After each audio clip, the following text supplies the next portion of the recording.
अब जो हमारा टॉपिक है प्रिंसिपल्स ऑफ इंश्योरेंस, इसको हम एक एक बेसिक प्रिंसिपल को मैं आपको क्लियर करने वाला हूं।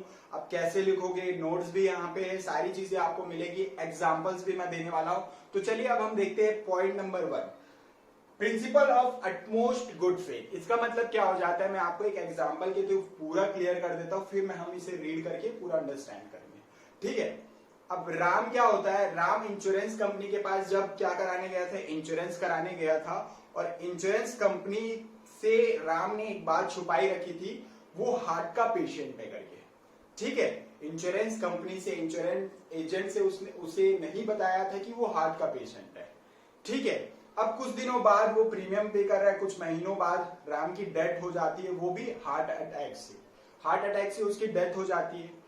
तो इंश्योरेंस कंपनी को ये पता चलता है कि राम जब हमारे पास इंश्योरेंस कराने आया था, उससे पहले वो क्या है, हार्ट का पेशेंट है। तो इंश्योरेंस कंपनी जो है यहां पे राम के इंश्योरेंस प्रीमियम पटाने के बाद भी इंश्योरेंस कंपनी क्या नहीं करेगी, कंपनसेशन पे नहीं करेगी। क्यों? क्योंकि राम ने क्या इंश्योरेंस कंपनी से छुपाई रखी थी बात। तो principal of utmost good faith क्या बोलता है कि आपको कुछ भी इंश्योरेंस कंपनी से नहीं छुपाना है, और इंश्योरेंस कंपनी भी आपसे कुछ नहीं छुपाएगी। दोनों का ट्रस्ट होना चाहिए, दोनों के बीच में फेथ होना चाहिए, अंडरस्टैंडिंग होना चाहिए। ठीक है, और आप एक दूसरे से कुछ नहीं छुपाएंगे। चलिए इसे रीड करते हैं और समझते हैं। Principle of utmost good faith, according to this principle insurance is a contract based on faith. ये प्रिंसिपल क्या होता है, कोई भी कॉन्ट्रैक्ट जो होता है फेथ के ऊपर बेस्ड रहता है। ठीक है, आप कुछ भी नहीं छुपाओगे एक दूसरे से जब आप क्या कर रहे हो, contract. Disclose all material facts to each other. जितने भी चीजें हैं आप अपने इंश्योरेंस एजेंट से बात करिए, उनको हर एक चीज क्लियर करें, और इंश्योरेंस एजेंट भी आपको A to Z पॉलिसी के बारे में हर एक चीज बताएगा। फिर उसके बाद क्या है, वो भी कुछ नहीं छुपा सकते, नहीं तो वॉइड कॉन्ट्रैक्ट कहा जाएगा, वो वैलिड नहीं होगा। Both party should not hide any fact related to insurance policy.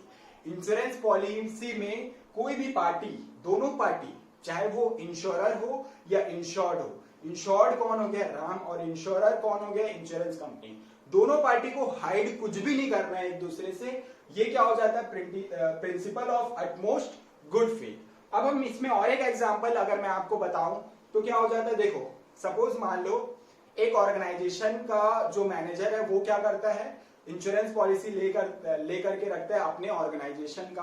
क्यों ले रहा है, फायर इंश्योरेंस पॉलिसी ले रहा है, वो फायर इंश्योरेंस पॉलिसी ले रहा है। अब मैं आपको बताता हूं इसको, और भी क्या किस नाम से लिया था उसने। इलेक्ट्रिसिटी वालों ने उन्हें बोला था कि आप अपने ऑर्गेनाइजेशन का वायर चेंज करा लो, बहुत पुराना हो चुका है, कुछ भी हो सकता है। ठीक है, रिपेयर के लिए आए थे, उनको वार्न करके गए थे, लेटर भी दिया था उनको इलेक्ट्रिसिटी डिपार्टमेंट वाले ने। लेकिन इंश्योरेंस मतलब ऑर्गेनाइजेशन के मैनेजर ने कुछ भी नहीं चेंज किया, और मैनेजर जाकर के क्या करा लेता है, फायर इंश्योरेंस करा लेता है, डर करके अगर कुछ भी होगा तो कौन दे देगा लॉस, इंश्योरेंस कंपनी दे देगा। और वो इंश्योरेंस कंपनी के पास चले जाता है, फायर इंश्योरेंस करा लेता है अपने ऑर्गेनाइजेशन का। ठीक है, अब यहाँ पे क्या होता है, इंश्योरेंस कंपनी से ये बात छुपी होती है, इंश्योरेंस कंपनी को वो नहीं बताता है कि इलेक्ट्रिसिटी डिपार्टमेंट वालों ने उन्हें वायर चेंज करने के लिए बोला है। ठीक है, कुछ दिनों बाद क्या होता है, ये भी प्रीमियम पे करते रहता है। कुछ दिनों बाद शॉर्ट सर्किट के कारण क्या हो जाता है, ऑर्गेनाइजेशन में आग लग जाती है और लॉस हो जाता है। अब क्या यहाँ पे आपका क्वेश्चन है, इंश्योरेंस कंपनी को कंपनसेशन देना है या नहीं, according to the principle of utmost good faith. Insurance company compensation देने से रिफ्यूज कर देगा। क्यों? क्योंकि यहाँ पे क्या नहीं था, एक दूसरे से बात छुपी थी, यानी कि इंश्योर्ड ने क्या किया था, इंश्योरेंस कंपनी से बात छुपाई थी। क्या चीज का, वो वायर जो थे इलेक्ट्रिसिटी डिपार्टमेंट वाले ने उन्हें चेंज करने बोला हुआ था। होप आपको principal of utmost good faith जो है पूरा क्लियर हो गया होगा। हम देखेंगे अब second, principle of insurable interest. ये जो है प्रिंसिपल आपको बहुत मजा आने वाला है, क्योंकि मैं आपको एक बढ़िया सा एग्जांपल देने वाला हूं। देखो, आप अपना इंश्योरेंस करा सकते हो, अपने फैमिली मेंबर का इंश्योरेंस करा सकते हो, अपने दोस्तों का नहीं करा सकते। पूछो क्यों? क्योंकि आप अगर उनका इंश्योरेंस करा देते हो और प्रीमियम पे पटाने की बात आई, ठीक है, वो इंश्योरेंस प्रीमियम नहीं पटाएगा, मैं क्यों पटाऊं, तू कराया तू पटा, तो यहाँ पे क्या हो जाएगा, नहीं होगा ना, ऐसा नहीं हो सकता। जब तक आपका इंटरेस्ट मतलब खुद का इंटरेस्ट ना हो आप दूसरे का नहीं करा सकते इंश्योरेंस। जिसका कराना है वही उसका इंटरेस्ट होना चाहिए।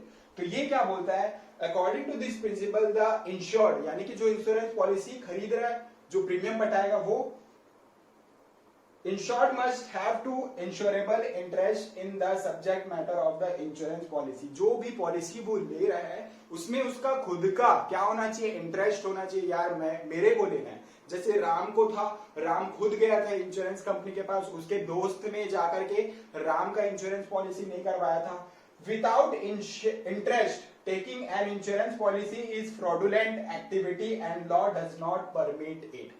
इसका मतलब क्या हो जाता है, आप अपने फ्रेंड का अगर करा देते हो तो वो क्या हो जाएगा, लॉ उसको क्या बोलता है, परमिट नहीं करता और वो एक फ्रॉडुलेंट एक्टिविटी है। यानी कि एक तरफ से देखा जाए तो वो फ्रॉड एक्टिविटी है। तो फ्रॉडुलेंट का मतलब क्या हो जाता है, आप मिसलीड कर रहे हो। ठीक है, अब इसको एग्जाम्पल में समझें तो मैं आपको बता देता हूं। आप अपने पेरेंट्स का, ठीक है, अपने फैमिली मेंबर्स का करा सकते हो, लेकिन अपने फ्रेंड का नहीं कराते हो, अपने फ्रेंड्स का नहीं करा सकते, कोई भी स्ट्रेंज पर्सन का नहीं करा सकते। क्लियर हो गया? क्योंकि देखो आप जब उसके बारे में अच्छे से नहीं बता पाओगे ना इंश्योरेंस एजेंट को, तो अटमोस्ट गुड फेथ तो वहां पे क्या हो जाएगा, मिस हो जाएगा। ठीक है, जो पर्सन अगर इंश्योरेंस कराएगा वो अपने बारे में हर एक चीज क्लियर कर सकता है, लेकिन अगर दूसरे का करा रहे हो उसको अगर कुछ डिजीज होगी तो आपको वहां पे आप नहीं बता पाओगे, तो वो क्या हो जाएगा, principal of utmost good faith तो वहां पे मिस हो जाएगा ना। तो इसीलिए क्या होता है, प्रिंसिपल ऑफ इंश्योरेबल इंटरेस्ट जो है वो क्या होना चाहिए, आपका खुद का इंटरेस्ट होना चाहिए। उसके बाद हम देखते हैं principle of indemnity. Principal of indemnity क्या होता है, देखो इसको भी मैं एग्जांपल के थ्रू बता देता हूं आपको। सपोज मान लो अभी वो ऑर्गेनाइजेशन में शॉर्ट सर्किट हुआ था, ठीक है, अगर वायर सब अच्छा रहता, सपोज मान लो मैंने इंश्योरेंस करवाया हुआ है अपने गोडाउन का, वहां पे गुड्स रखे रहते हैं, ठीक है, वहां पे गुड्स का मैंने इंश्योरेंस करा के रखता हूं, 1 लाख रुपए का वहां पे मेरा गुड्स था, ठीक है, उसमें मैंने इंश्योरेंस कराया था, 1 लाख का गुड्स था और 80,000 का जो है गुड्स जला है। तो इंश्योरेंस कंपनी जो है जितने का लॉस हुआ है, कितने का, 1 लाख का गुड्स था लेकिन उसमें से जला कितने का, 80,000 का, 80,000 का ही मुझे लॉस हुआ है, तो इंश्योरेंस कंपनी जो है 80,000 का ही कंपनसेशन देगी, ना कि 1 लाख का। पूछो क्यों? क्योंकि लॉस जितने का होता है इंश्योरेंस कंपनी उतना ही बियर करती है according to principle of indemnity. इसमें प्रॉफिट मेकिंग के लिए आप क्या नहीं कर सकते, कोई भी इंश्योरेंस नहीं करा सकते। देखो अब यहाँ पे 1 लाख अगर इंश्योरेंस कंपनी दे देती तो बहुत सारे लोग ऐसी करते, खुद इंश्योरेंस कराते और आग लगा देते। अब वहां पे क्या हो जाता है, आग लगा देते, 1 लाख का जल गया है, 1 लाख का मिल जाता उनको कंपनसेशन, 80,000 का जल है, 1 लाख रुपए मांगते तो 20,000 रुपए प्रॉफिट हो जाता, तो सारे लोग ऐसी करके कमाना नहीं चालू कर देते।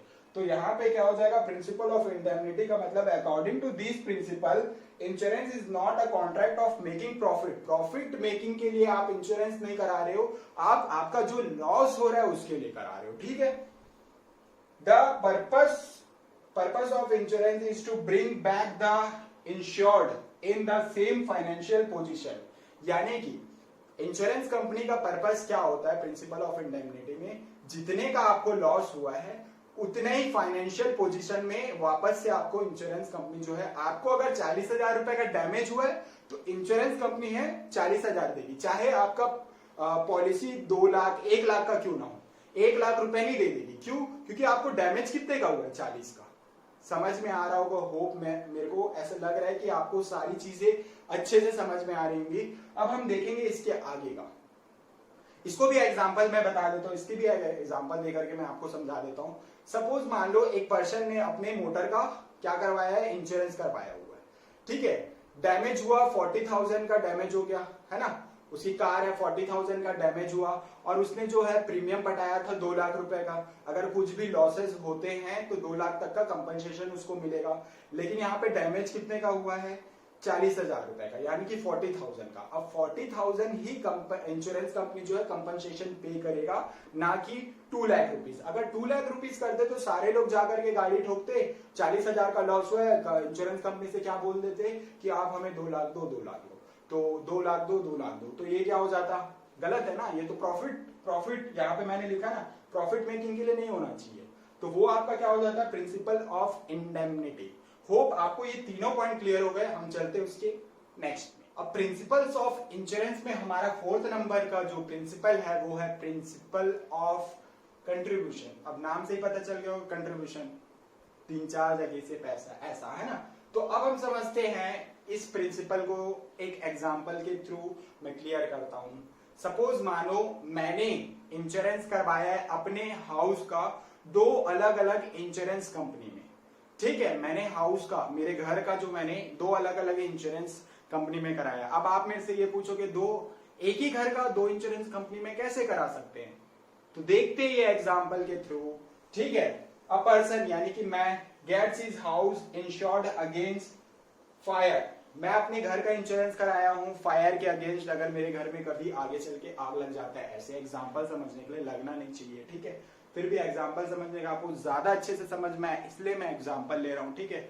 अब यहाँ पे क्या हो गया, मैंने क्या करवाया, अपने हाउस का इंश्योरेंस करवाया है फायर के अगेंस्ट। अगर आगे चल के कभी ऐसा प्रीमियम मैंने पे कर रहा हूं और आगे चल के कभी फायर हो जाता है घर में, तो उसके लिए मैंने इंश्योरेंस कराया है ₹1 लाख विद इंश्योरर ए, यानी कि एक इंश्योरेंस कंपनी जिसका नाम क्या है ए, इंश्योरेंस कंपनी ए से मैंने कितने का करवाया है, ₹1 लाख का, क्लियर है। And for ₹50,000 with insurer B, A में मैंने 1 लाख रुपए का कराया है और बी में मैंने क्या कराया है, ये सेम हाउस है, ये हाउस है, मेरा घर है, और इसी का मैंने ए से कितना करवाया है, कंपनी ए से मैंने 1 लाख रुपीस का कराया है,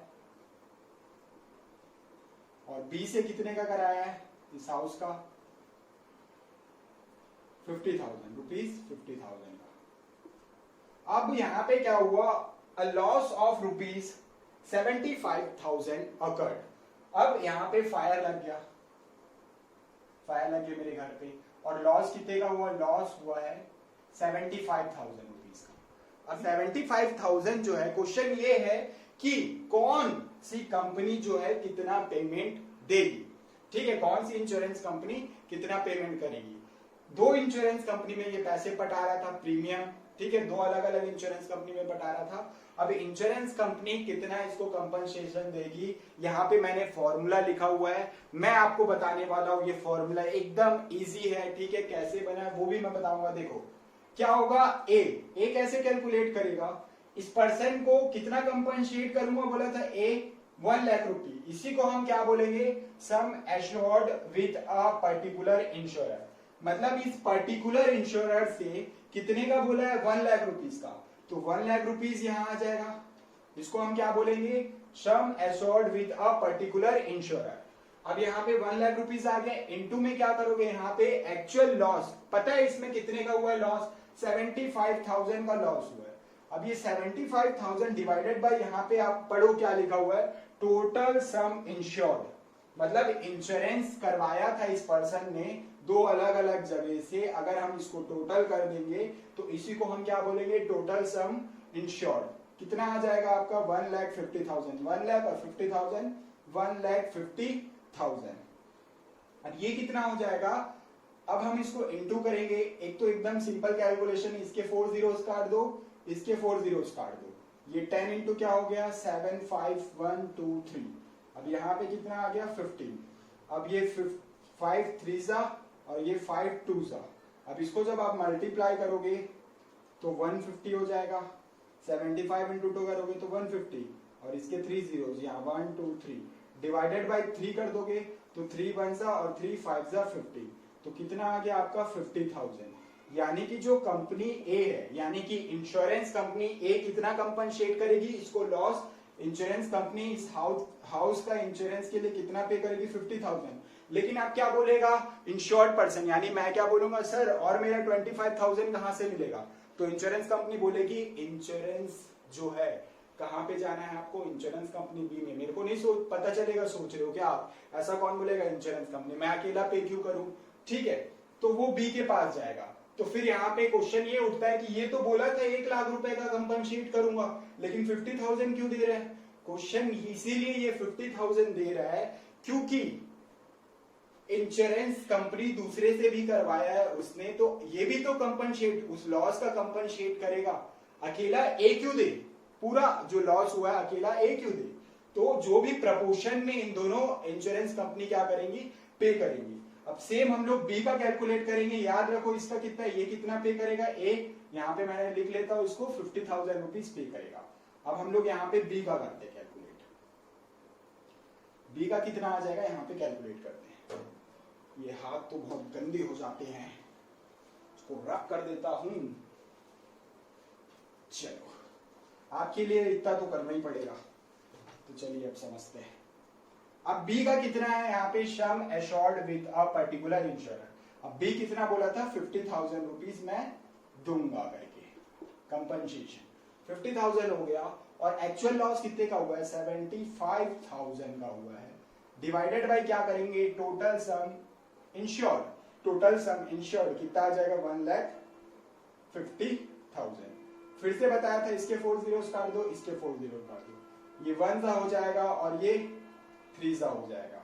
अब बी कितना आ जाएगा, ये 75,000 होगा, 1 into 75 करोगे तो 75,000 ही आएगा। और यहाँ पे कितना हो जाएगा, 3 2 सा और ये 5 सा, ये कितना आ गया बी का 25,000। तो बी कितना करेगा, 25,000 देगा। कंपनी ए दिया 50,000, बी दिया 25,000, हो गया ना इसका 75,000 मिल गया इसको, यानी कि मेरे को मिल गया 75,000। जितने का लॉस हुआ था उतने ही क्या करेगी कोई भी कंपनी, कोई भी इंश्योरेंस कंपनी जितने का लॉस हुआ है उतने कंपनसेट करेगी। देखो इसने 50,000 कंपनसेट किया, इसने 25,000, ये हो गया जो घर में लॉस हुआ था 75,000 का। तो चलिए अब इसमें हम रीड करते हैं और इसको समझते हैं। ये तो कैलकुलेशन था, अब इसका जब आप मीनिंग लिखोगे, जब एग्जाम में आ गया तब कैसे लिखोगे। Principle of contribution, according to this principle if the person insured, ठीक है मैंने इंश्योर्ड कराया था, पर्सन जो इंश्योर्ड होता है, पर्सन जिसने पॉलिसी लिया उसी को इंश्योर्ड बोलते हैं, has taken more than one insurance policy, मैंने एक ही घर के लिए 2 पॉलिसी लिया था। यहाँ पे इसलिए क्या बोला है, same, for the same subject matter, for the same subject matter मतलब एक ही घर के लिए मैंने 2 अलग इंश्योरेंस कंपनी से पॉलिसी लिया था, ठीक है। Then all the insurer will contribute, ये कंट्रीब्यूट किया 50,000, ये किया 25,000, कितने का हो गया, कितना हो गया यहाँ पे लॉस 75,000 जो अकर हुआ था उसने दे दिया, ठीक है। Contribute the amount of loss 75,000, 50,000, 25,000 हो गया 75,000 and compensate him for the actual amount of loss, यानी कि 75,000 का जो लॉस हुआ था 50,000 ए दे दिया, 25,000 बी दे दिया, जो भी लॉस हुआ था कंपनसेट हो गया, ठीक है। तो आपका प्रिंसिपल ऑफ कंट्रीब्यूशन समझ में आ गया। अगर ये प्रिंसिपल अगर देखेंगे नहीं तो क्या हो जाएगा, इंश्योर्ड जो है वो बहुत पैसे कमा सकता है, क्योंकि वो इस कंपनी से भी कितना ले लेगा 75,000, इससे भी 50,000, क्योंकि 50,000 से ज्यादा नहीं ले सकता क्योंकि पॉलिसी ही 50,000 की थी। तो इससे 75,000 ले लिया, इससे 50,000 ले लिया तो ज्यादा हो गया ना। इसीलिए इंश्योरेंस कंपनी एक दूसरे से टाई अप करके रखती है ताकि कोई भी फ्रॉडुलेंट जैसा ना करे, ठीक है। जो अब हमारा 5th नंबर प्रिंसिपल है वो है प्रिंसिपल्स ऑफ सब्रोगेशन। इसका मतलब क्या होता है वो मैं भी आपको एग्जांपल के थ्रू पूरा क्लियर कर देता हूं, ठीक है। तो इसमें जो मैंने एग्जांपल लिया उसी को एक्सप्लेन करता हूं, फिर उसके बाद रीड करेंगे ताकि वर्ड का पावर थोड़ा बढ़े, ठीक है। हम जब केस स्टडी सॉल्व करेंगे तो इजीली क्या करते हैं अपन कैपेबल हो जाएंगे। मैंने तो आपको पहले ही बोला था हायर ऑर्डर थिंकिंग स्किल्स के लिए हमारी वीडियोस पे हम काम करते हैं। आप देखो आपकी एबिलिटी होगी कि आप भी कोई भी केस जो है इजीली सॉल्व कर सकते हो। तो अब इसमें क्या हो जाएगा, प्रिंसिपल ऑफ सब्रोगेशन में एग्जांपल देखो क्या होता है। एक पर्सन अपने फैक्ट्री का फायर इंश्योरेंस करवाता है, फायर यानी कि कभी भी उसके फैक्ट्री में फायर लग जाता है, आग लग जाता है तो क्या हो जाता है, इंश्योरेंस कंपनी उसको कंपनसेशन करेगी। तो इसने करवाया हुआ था और एक दिन क्या होता है, इसके फैक्ट्री में जो है आग लग जाता है और उस आग लगने के कारण से इसको 1 लाख रुपीस का नुकसान हो जाता है, ठीक है। अब 1 लाख रुपए का जब नुकसान हो रहा है, ठीक है, अब यहाँ पे इंश्योरेंस कंपनी ने 1 लाख रुपए का नुकसान हुआ था तो इंश्योरेंस कंपनी ने देखा ठीक है लॉस तो हुआ है, चलो दे देते हैं 1 लाख रुपए। तो 1 लाख रुपए कंपनसेशन किसको मिल गया, इंश्योरेंस कंपनी ने किसको दे दिया, जो फैक्ट्री का मालिक था उसने करवाया हुआ था अपने फैक्ट्री का, तो उसको 1 लाख रुपए कंपनसेशन दे दिया। अब क्या होता है, जो जला हुआ पार्ट था यानी कि स्क्रैप, जो गुड्स जले हुए थे उसमें से कुछ ऐसा ऐसा था सामान जो स्क्रैप में बिक जाता और वो 10,000 रुपए में बिक जाता, ठीक है, जो कबाड़ हो जाता है, ठीक है, तो वो कबाड़ भी अब कितने में बिक जाएगा, 10,000 रुपए में। अब यहाँ पे ये क्वेश्चन उठता है, ये जो 10,000 रुपए में ओनरशिप रहेगी वो फैक्ट्री के मालिक की रहेगी या इंश्योरेंस कंपनी की रहेगी, आप बताओ। ठीक है, मैं बता देता हूं। यहां पे क्या हो जाएगा, जो 10,000 रुपीज है वो इंश्योरेंस कंपनी ले जाएगी। पूछो क्यों? अरे जब इंश्योरेंस कंपनी ने उसको 1,00,000 रुपए का लॉस हुआ था, 1,00,000 रुपए उसको कंपनसेट कर दिए, तो अब ये जो जितना भी स्क्रैप है, जला चूर चूर कुछ भी हो, वो किसका हो जाता है, इंश्योरेंस कंपनी का हो जाता है। अगर इंश्योरेंस कंपनी उसको नहीं ले जाएगी तो पर्सन क्या करेंगे, जलाएंगे खुद ही। इंश्योरेंस कंपनी चले गई, जला वाला को भी बेचे, इंश्योरेंस कंपनी से भी पैसा मिल गया, और जो कबाड़ में पड़ा हुआ है उसको भी बेच बेच करके पैसा कमाएंगे, ठीक है। तो ऐसा ना हो करके क्या करती है इंश्योरेंस कंपनी, जो स्क्रैप होती है उसको खुद ले जाते हैं। अब इसको रीड करते हैं और पूरा एक एक चीजों को अच्छे से समझ जाते हैं। Principle of subrogation, according to this principle when the insured, यानी कि फैक्ट्री का जो मैनेजर था या मालिक था उसने इंश्योरेंस कराया था, वो इंश्योर्ड है। कंपनसेटेड, अगर वो एक बार उसको पैसा मिल गया है फॉर द लॉस और डैमेज, जिस भी लॉस या डैमेज के लिए उसको पैसा मिल गया है, to the property insured by him, जिस भी प्रॉपर्टी का वो इंश्योरेंस कराता है, the right of ownership of such property passes to the insurer. अब क्या बोल रहा है, इसका मतलब मैंने तो बताया, जो ओनरशिप होगी कंपनसेशन देने के बाद, इंश्योरेंस कंपनी जब दे देगी कंपनसेशन, तो ओनरशिप भी उसमें किसकी हो जाएगी, इंश्योरेंस कंपनी की हो जाएगी। जो भी स्क्रैप है वो उसका ओनर हो जाता है इंश्योरेंस कंपनी। होप आपको क्लियर हो गया था। अब ये मैं एग्जांपल है उसको भी देख लेते हैं। If a person has taken a fire insurance policy for his factory, एक पर्सन ने अपनी फैक्ट्री के लिए फायर इंश्योरेंस लिया हुआ है। Due to the fire suffered losses of rupees 1 lakh, 1,00,000 रुपए का उसको लॉस हो गया। He gets the compensation for the same, और उतने ही उसको कंपनसेशन मिल गया, यानी कि 1,00,000 रुपए कंपनसेशन मिल गया। Later on half burn goods were sold for rupees 10,000, जो आधा जला हुआ गुड्स था वो कितने में बिक गया, 10,000 रुपए में। Then this 10,000 will be kept by insurance company, not by insured, यानी कि इंश्योरेंस कंपनी क्या कर लेगी, इस 10,000 को इंश्योरेंस कंपनी ले लेगी, ना कि कौन लेगा, इंश्योर्ड, यानी कि जो फैक्ट्री का मालिक था या जिस पर्सन ने पॉलिसी लिया था। Because insured has already got full compensation for the losses, क्योंकि इंश्योरेंस कंपनी ने 1,00,000 रुपए का लॉस हुआ था, उस 1,00,000 रुपए लॉस के लिए इंश्योरेंस कंपनी ने कंपनसेशन दे दिया था। तो यहाँ पे ओनरशिप जो है वो किसकी हो गई है, अब इंश्योरेंस कंपनी की। तो प्रिंसिपल ऑफ सब्रोगेशन, होप आपको पूरा क्लियर हो गया होगा। आपकी हायर थिंकिंग एबिलिटी को भी हम लोग बढ़ा चुके हैं। तो चलिए अब चलते हैं नेक्स्ट प्रिंसिपल की तरफ। प्रिंसिपल ऑफ इंश्योरेंस में अब जो हमारा है 6 नंबर का प्रिंसिपल ऑफ कॉजा प्रॉक्सिमा, जिसे हम नियरेस्ट कॉज भी बोलते हैं। ये प्रिंसिपल क्या बोलता है, इसको भी हम एग्जाम्पल के थ्रू समझते हैं, जिसमें हमारी ये वर्ड्स की अंडरस्टैंडिंग है वो ज्यादा अच्छी हो जाएगी, ठीक है। तो एक पर्सन है, उसने मरीन इंश्योरेंस पॉलिसी लिया। अब मरीन इंश्योरेंस पॉलिसी क्यों लेते हैं, सी प्रिल्स के लिए लेते हैं, यानी कि समुद्र में अगर आप कुछ सामान भेज रहे हो शिप के थ्रू, उसमें अगर कुछ समुद्री वाटर से, यानी कि समुद्र से जो भी लॉसेस होते हैं, सी वाटर से जो भी लॉसेस होते हैं, उसका कंपनसेशन पे कर देगा मरीन इंश्योरेंस पॉलिसी, अगर आपने कराया है तो, ठीक है। और कुछ रीजन होगा तो इंश्योरेंस कंपनी डिनाई कर देगा। तो इसमें वही सीखने वाले हैं। सपोज मान लो एक पर्सन है, वो क्या किया है, मरीन इंश्योरेंस पॉलिसी लिया हुआ है और वीट बैग्स क्या कर रहा है, शिप में दूसरे कंट्री में एक्सपोर्ट कर रहा है, ठीक है। अब वो जब एक्सपोर्ट कर रहा है तो जहां पे वीट बैग्स रखे हुए शिप में, वहां पे बहुत सारे चूहे हैं, और क्या कर दिए, उसकी बैग को क्या कर देते हैं, होल कर देते हैं, जिससे कि उसका वीट जो है स्पॉइल होने लगता है, खराब होने लगता है, ठीक है। अब वीट बैग स्पॉइल हो रहे हैं, तो यहाँ पे मेरा क्वेश्चन ये है आपसे, यहाँ पे इंश्योरेंस कंपनी इनको कंपनसेशन पे करेगा या नहीं? मेरा आंसर है नहीं, और आपका भी आंसर यही होगा नहीं, क्योंकि यहाँ पे जो है सी वाटर से कोई भी लॉस नहीं हुआ। चूहा जो है सी वाटर नहीं है तो वो लॉस तो नहीं है ना। तो सी वाटर से जब मैंने इसलिए बोला था सी प्रिल्स, है ना, यहाँ पे मैंने कहीं लिखा होगा सी प्रिल्स करके ही, ये रहा सी प्रिल्स, ठीक है। तो आप देख लेना, ठीक है। अभी इसको मैं समझा रहा हूं। अब चूहा यहाँ पे क्या किया, स्पॉइल कर दिया।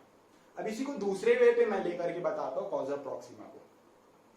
सपोज मान लो शिप में जहां पे रखा हुआ था, है ना, वहां के एरिया पे रैट्स ने होल कर दिया है और सी वाटर आने लगा है, धीरे धीरे पानी आ रहा है, स्पॉइल करते जा रहा है, खराब करते जा रहा है ना। अब वो खराब होते जा रहा है वीट। अब ये क्या हो गया, सी वाटर से स्पॉइल हुआ। तो मेरा क्वेश्चन आपसे फिर से ये है कि यहाँ पे जो है इंश्योरेंस कंपनी कंपनसेशन पे करेगा या नहीं। तो आंसर है यस, क्योंकि वो इंश्योरेंस पॉलिसी जब हमने कराया था तो उसमें बोला था सब्जेक्ट मैटर, सब्जेक्ट मैटर होना चाहिए जो इंश्योरेंस कॉन्ट्रैक्ट में है। तो यहाँ पे सब्जेक्ट मैटर हुआ ना, पानी से हुआ, तो ये क्या हो गया हमारा subject matter. If the person has taken a marine insurance policy for sending a bags and on the way if rats spoil the wheat then no compensation will be given because under marine insurance the cause of loss should be sea perils, है ना। Marine insurance में सी Grylls ही होना चाहिए, समुद्री संकट, समुद्र से आने वाले जो भी लॉसेस है सी वाटर से वो, and not the rats, rats तो नहीं। on the other hands if the rats makes a hole in the ship through which water enters and spoil the wheat bags then compensation will be given। मैंने वही बताया, whole हो गया, ship में water आ रहा है, खराब हो रहा है, तो है ना। अब यहाँ पे उनको कंपनसेशन मिल जाएगा क्योंकि वो लॉस हुआ है सी वाटर से। होप आपको ये भी क्लियर हो गया होगा, ठीक है। ये सारी चीजें मैंने बता दिया, एग्जांपल ले लिया। इसके बाद एक लास्ट प्रिंसिपल पे चलते हैं। प्रिंसिपल ऑफ इंश्योरेंस में लास्ट प्रिंसिपल जो हमारा principle of minimization of loss. अभी इसमें क्या होता है, इसे भी एग्जांपल के थ्रू समझते हैं, फिर इसे रीड करेंगे तो आपको पता है, सब आपको आ जाता है। फिर चलिए अब हम एग्जांपल देखते हैं। क्या है, एक पर्सन ने हाउस का इंश्योरेंस कराया हुआ है, घर का इंश्योरेंस कराया हुआ है, और क्या होता है, प्रीमियम पे कर रहा है, क्या कर रहा है, और अचानक एक दिन से क्या होता है, उसके घर पे आग लग जाता है। अब आग लग जाता है तो वो क्या करता है, इंश्योरेंस हट, मैंने तो इंश्योरेंस कराया है, इसी आग में क्या करता हूं मैं, चाय बना करके पी जाता हूं, चेयर लाओ, ये बैठ के देखते हैं, घर को जलने दो, ठीक है, ऐसे बैठ गए। तो इंश्योरेंस कंपनी, है ना, इंश्योरेंस कंपनी कंपनसेशन पे नहीं करेगा अगर उनको पता चला। आपको भी एफर्ट लगाना पड़ेगा, ठीक है। अगर मान लो आपने इंश्योरेंस नहीं कराया होता तो आप एफर्ट्स लगाते, आप उस आग को बुझाने की कोशिश जरूर करते, लेकिन आपने इंश्योरेंस पॉलिसी लिया हुआ है, फायर इंश्योरेंस पॉलिसी, घर का इंश्योरेंस कराया होता फायर के अगेंस्ट, और यहाँ पे आग लग गया तो आप क्या कर रहे हो, चुपचाप चेयर लगा करके बैठ रहे हो, जल रहा है तो आग जलने दो। आप बुझा सकते थे उसे, बुझ जाता, आप एफर्ट लगा सकते थे, लेकिन आपने कुछ एफर्ट ही नहीं लगाया। अब इंश्योरेंस एजेंट आया, पूछेगा कैसे हुआ, आपने एफर्ट लगाया नहीं, कुछ नहीं, तो नहीं मिलेगा ना इंश्योरेंस। तो यहाँ पे क्या होता है, principle of minimization of loss में, according to this principle the insured must be take care of his property or subject matter of insurance। जिस भी चीज के लिए उसने क्या कराया हो, इंश्योरेंस कराया हुआ है, उसका क्या करना पड़ेगा, उसको भी केयरफुल रहना पड़ेगा, ठीक है, टेक केयर, उसको भी केयरफुली उस चीज का ध्यान रखना होगा। अगर क्या लिखा हुआ है यहाँ पे, केयर ऑफ हिज प्रॉपर्टी और subject matter of insurance in the same way as he would take care of without taking insurance policy। मैंने बोला था अगर आप इंश्योरेंस पॉलिसी नहीं लेते तो आप जरूर एफर्ट लगाते, ठीक है। क्यों एफर्ट लगाते, क्योंकि आपका लॉस होता है, लेकिन यहाँ पे इंश्योरेंस कंपनी आपको क्या कर देगा, कंपनसेशन पे कर देगा करके। आपने क्या चेयर लगाया, बैठा, उसी में चाय बना रही हो, पी रहे हो, क्या एकदम मस्त एंजॉय कर, इंश्योरेंस कंपनी तो पैसा दे देगा, पैसा ही पैसा, तो वो क्या हो जाएगा आपका, ऐसा नहीं करना है आपको, ठीक है। The insured must not become careless after taking insurance policy, है ना। आप जब इंश्योरेंस पॉलिसी ले लेते हो तो आपको केयरलेस नहीं बनना है, आपको टेक केयर करना है अपने वो सारी चीजों का जिसने आप इंश्योरेंस कराया और उसका आपको ख्याल रखना पड़ेगा। अपनी तरफ से आप एफर्ट्स लगाओ, उसके बाद भी अगर कुछ नहीं हो पाता तो आपको इंश्योरेंस कंपनी जरूर कंपनसेशन पे करेगा। क्लियर है, वही एग्जांपल जो मैंने बताया, if the person has taken the fire insurance policy for his house and when the fire breaks out he should take all the measures to stop the fire, उसको वो सारी चीजें करना चाहिए जो वो कर सकता है, and minimize the loss rather than watching. मैं बोला ना चेयर लगा करके बैठने से अच्छा क्या करो, एफर्ट्स लगाओ the fire because he will get compensation from insurance company. आपको इंश्योरेंस कंपनी से कंपनसेशन मिल जाएगा, ऐसा करके आप बैठ गए, वैसा नहीं करना है। तो होप आपको सारे प्रिंसिपल्स क्लियर हो गए होंगे। Thanks for watching video till the end. बहुत मजा आया होगा आपको, पूरा आपने प्रिंसिपल्स जाना, इंश्योरेंस के बारे में जाना, टर्मिनोलॉजीज के बारे में जाना। लास्ट में एक केस स्टडी जरूर देख लेते हैं जिससे आपका अंडरस्टैंडिंग, मैं वो दूसरे वीडियो में बता देता हूँ, उस वीडियो को भी अगर आप मेरी पूरी वीडियोस देखें, इसके सारे कंसेप्ट क्लियर है तो दूसरा वीडियो जरूर देखें जिसमें केस स्टडी, ये सारी चैप्टर्स के बाद केस स्टडी है। क्लियर?